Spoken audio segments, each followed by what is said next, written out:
Soy Víctor Fowler Calzada y hoy tengo una invitada especial. Buenos días. Buenos días, Víctor. Óigame, joven, tenemos una conversación pendiente. Así mismo es. Al que no quiere caldo le dan 3 tazas. ¿Me vas a explicar esa frase qué cosa significa? Claro, vamos a sentarnos. Vamos a sentarnos. Ven.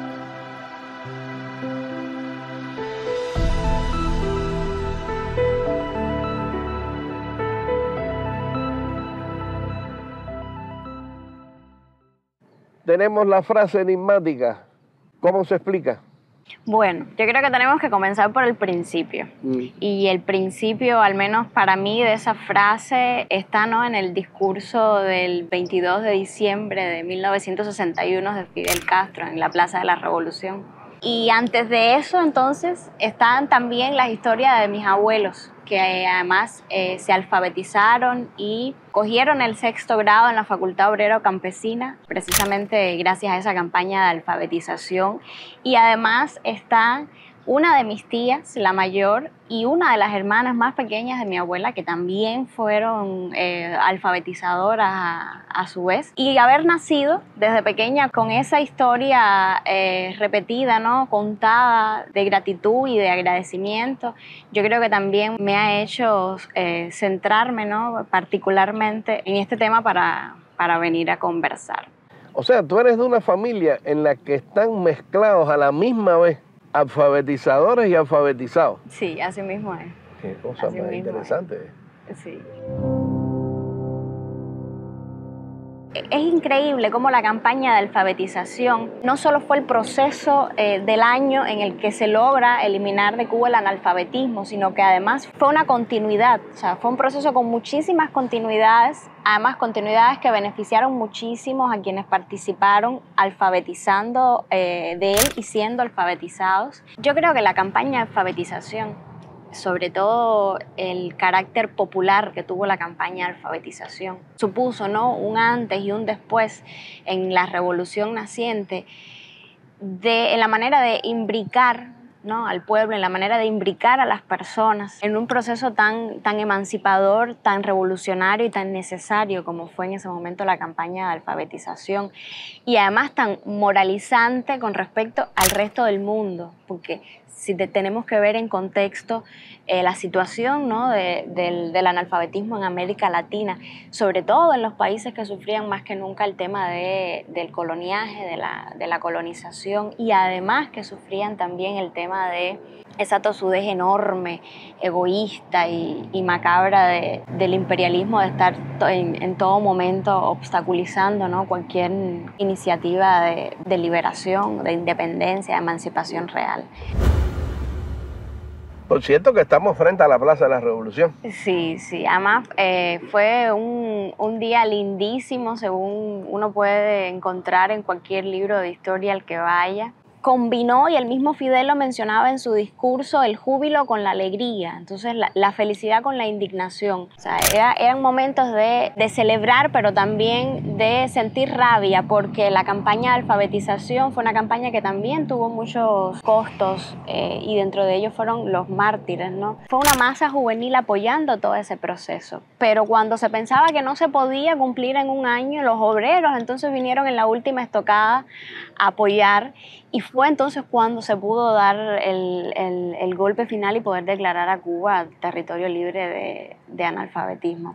Entender cómo eso fue una lucha de todo el pueblo, cómo el pueblo organizándose, además es un año complejísimo porque fue el mismo año de los sucesos de Girón, porque fue el mismo año en el que se recrudeció aún más el cerco económico, el bloqueo comercial, el tema de las hostilidades políticas alrededor de Cuba. Entonces, y que paralelamente a eso se haya podido desarrollar, además con la participación popular que tuvo, la participación juvenil, la participación obrera, la participación femenina que tuvo, que también, ¿no?, fue algo muy revolucionario, porque las mujeres Hoy menos, pero en ese contexto sobre todo se veía mucho, estaban recluidas a los espacios privados y cómo incluso esa barrera de género, la campaña de alfabetización de alguna manera flexibilizó y los padres dejaron ir a sus hijas adolescentes incluso a las montañas, a los llanos a alfabetizar. Yo creo que eso es muy, muy trascendente y entenderlo como una lucha de todo el pueblo es fundamental para captar, ¿no?, lo que fue ese proceso.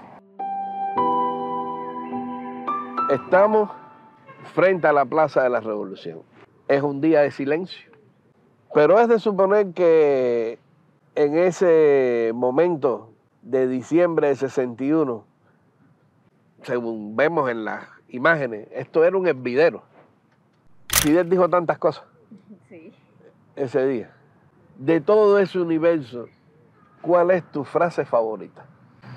Hay varias, pero hubo una que me impactó mucho. Dice más o menos así: cuando los pueblos son capaces, ¿no?, de sobreponerse, o sea, de rebelarse contra todo ese vasallaje, contra todo ese colonialismo, contra toda esa dependencia, contra todo ese imperialismo, contra toda esa explotación, contra toda esa violencia que siempre se ha ejercido desde las metrópolis de poder, desde las élites de poder. Cuando un pueblo es capaz de liberarse de eso y de sobreponerse a eso, puede realizar las proezas más inconcebibles del mundo. Me gustó porque yo creo que la campaña de alfabetización fue eso. En solo un año, Cuba logró alfabetizar a toda su población en un contexto, ya hablábamos sobre eso, en el que los países que tenían, o sea, que peor tasa tenían, oscilaban alrededor de entre un 50 y un 80% de su población analfabeta. Lo que pasa con el analfabetismo es, porque hay muchas personas que no piensan en esto, no es solo el analfabetismo medible, concreto en un momento, sino que hay una segunda situación con el analfabetismo, que son aquellas personas que en determinado momento aprendieron, pero técnicamente 5 o 10 años después casi como si fueran analfabetos otra vez, ¿entiendes? Sí. Porque no tuvieron continuidad. Esto lo relaciono, lo conecto con lo que me dijiste, de que el proyecto de la campaña fue en realidad un proyecto que no era solo el acto de alfabetizar, sino toda la articulación de la continuidad. Con muchas continuidades.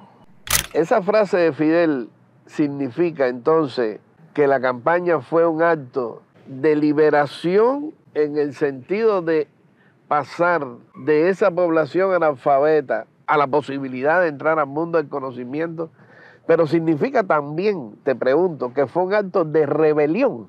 Yo creo que sí. Incluso creo que Fidel lo dice en el mismo discurso, que el imperialismo no solo no perdona, ni ha perdonado todavía hoy la revolución, y que el imperialismo no perdona ni ha perdonado la fusta moral que significa Cuba, ¿no?, sobre la posibilidad de un proyecto social tan cerca, ¿no?, y además que se le va de sus manos. Y también en ese discurso él menciona que los imperialistas tampoco, ¿no?, iban a perdonar la campaña de alfabetización precisamente por eso, porque fue un acto también de rebeldía.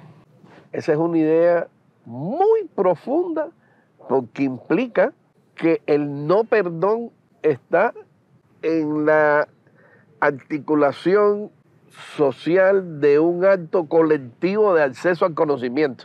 O sea, la verdadera liberación está en el acceso al conocimiento. De hecho, hoy en día muchos de los procesos que se gestan desde la educación popular son procesos colectivos de construcción del conocimiento, de organización y aprendizaje colectivo en determinados procesos educativos. Y yo creo que la campaña de alfabetización tiene mucho de eso, y a mí, sabiéndolo ahora, se me ilumina como un precedente importantísimo para eso.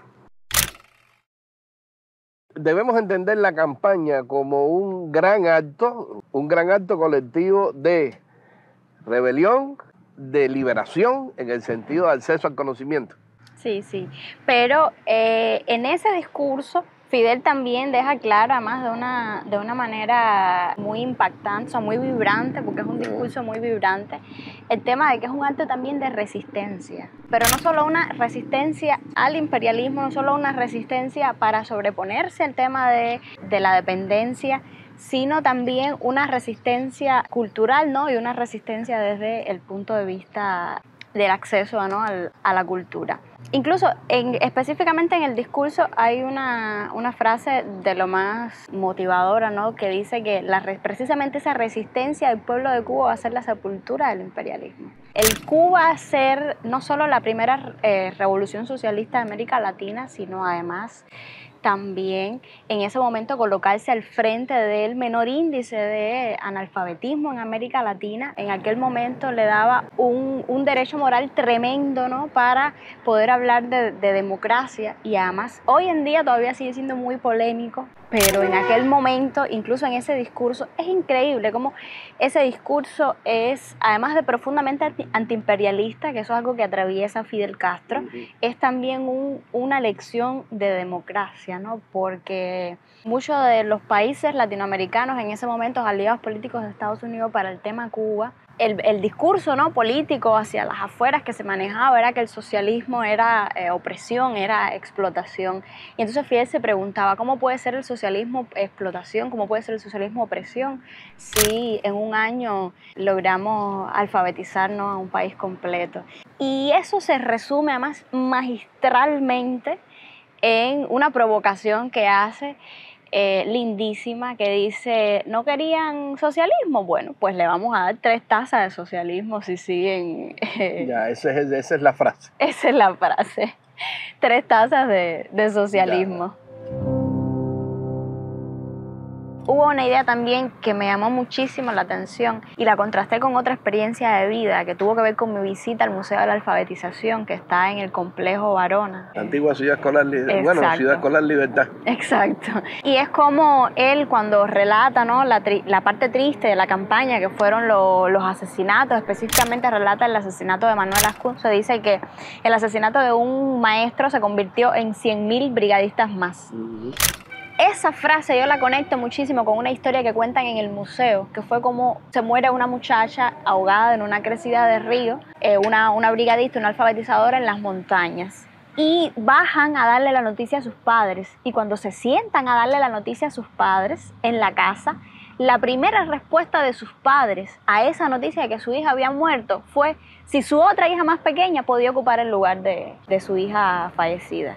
Y eso, bueno, eso es algo que eriza la piel y además demuestra el nivel de compromiso que en ese momento se tenía con el proceso de alfabetización. Y otra interesantísima es que el alfabetizador más joven tenía 7 añitos, que también es un ejemplo clarísimo de cómo estaba el país completo comprometido con el proceso. Uno se queda con la palabra, la frase, y dice la campaña de alfabetización, y todavía no tiene muy claro que eso era una demanda en sectores olvidados de la población. Eso era una demanda de más de 100 años, desde siempre. Es decir, eran los sectores que no habían tenido nada nunca, ¿entiendes?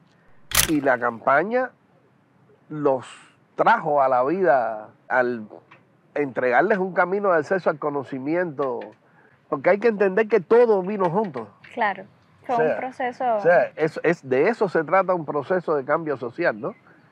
Fue la campaña, pero fue esa estancia de aquellos 100.000 campesinos en la ciudad. Sí, hubo muchas pequeñas revoluciones dentro de la misma revolución en muchísimos sectores al mismo tiempo de manera transversal. Fidel Castro termina ese discurso preguntándole a los brigadistas, que además desde hacía meses, ¿no? En la medida que se iban declarando territorios, terminada, ¿no? La campaña de alfabetización, los mismos brigadistas, o sea, ese mismo ejército juvenil de la alfabetización le iba solicitando nuevas tareas. Entonces él en el discurso dice, pero ustedes no me están pidiendo nuevas tareas, y todo el mundo le responde, no, sí, le estamos pidiendo. Y dice, bueno, yo la tarea que tengo para ustedes es que sigan estudiando. Y en ese mismo discurso, él incluso aprovecha para anunciar las becas que se abrían para brigadistas y para muchachos no brigadistas, y además becas que también priorizaban a muchachos en zonas rurales que en sus lugares no habían institutos tecnológicos, que en sus lugares no habían secundarias, no habían preuniversitarios, y que benefician a muchachos pobres y a muchachos que tuvieran muchos hermanos de familia que no tuvieran recursos también para seguirle costeando la continuidad de estudio. Y así fue como se abre la Academia Nacional de Arte, así fue como se abre la Escuela de Instructores de Arte, que él menciona que quería que fueran a llevar la cultura al tema de las cooperativas y las granjas. Así es como surgen también las escuelas de instrucción de maestros primarios. Surgieron varias en Tope de Collante, en Minas de Frío. Así es como surgen también los institutos tecnológicos y las escuelas tecnológicas, también las escuelas de idiomas. El país abre becas de escuelas de idiomas para estudiar. Pero hay una que también a mí me llamó mucho la atención y después me dediqué a leer un poquito más, que fue una escuela para brigadistas muchachas que estaba en la Héroes de Girón, que se llamaba Escuela Nocturna para Domésticas. Y es que esas muchachas que iban a estudiar, iban a terminar su secundaria, su preuniversitario, por la tarde estudiaban teoría y economía, o sea, teoría política y economía, que en el tema de la formación de la mujer eso es indispensable porque suponía, ¿no?, un paso, ¿no? La mujer siempre vista, ¿no?, para temas más estereotipados en el tema del acceso al conocimiento, o temas muy feminizados específicamente, pero ellas estudiaban teoría política y economía, y por las noches entonces le daban clases a domésticas, a amas de casa. Eso también me pareció muy, muy revolucionario, sobre todo para las cuestiones de género, un punto importante de inflexión. Entonces ese pensamiento hay que entenderlo como el despliegue universal, porque está en todos los campos, de una enorme ofensiva cultural que se extendió mucho más allá de la campaña. Hubo muchas becas aquí en la ciudad de La Habana para esas personas que tú estás señalando. Y yo recuerdo que yo tuve compañeros que habían estado becados en La Habana, de ese tipo de familia, desde preescolar, y salieron graduados universitarios. El despliegue del proyecto educativo fue asumir un compromiso con ellos que duró años. O sea, y el país recogió esos frutos 3, 4, 5 años después, porque además necesitaba fuerza profesional, necesitaba fuerza capacitada, necesitaba gente instruida, necesitaba un sujeto colectivo instruido. ¿Para qué? Para impulsar el proceso, o sea, para el proceso revolucionario cubano, para construir el socialismo. No sé si tú tengas algo que decir. No, es que lo que me gusta que lo digas tú, porque esa es la manera de pensar Fidel. Desde muy inicio de la revolución, con aquella idea de convertir cuarteles en escuelas, siempre insistiendo en la función de la educación. Cuando llega el momento de la campaña, cuando llega todo este despliegue de todas las subramas que vienen después de la campaña para crear proyectos de educación continua, pero cuando esto está sucediendo en paralelo a la articulación de un sistema de cultura en el país, porque las dos cosas van juntas, el sistema de educación y el sistema de cultura, hasta llegar a la década de los 80 con otra cosa que es también parte de los proyectos de pensamiento de Fidel, que es todo ese enorme despliegue de las escuelas en el campo, todo el enorme despliegue de la enseñanza politécnica profesional hasta la enseñanza universitaria, es decir, toda la vida. Esa fue su manera de pensar, lo cual significa que liberación, rebelión y resistencia van juntas en ese pensamiento, y que los proyectos de emancipación social como este son en su más profunda esencia proyectos de educación universal continua, o sea, porque es educación para todos y continua.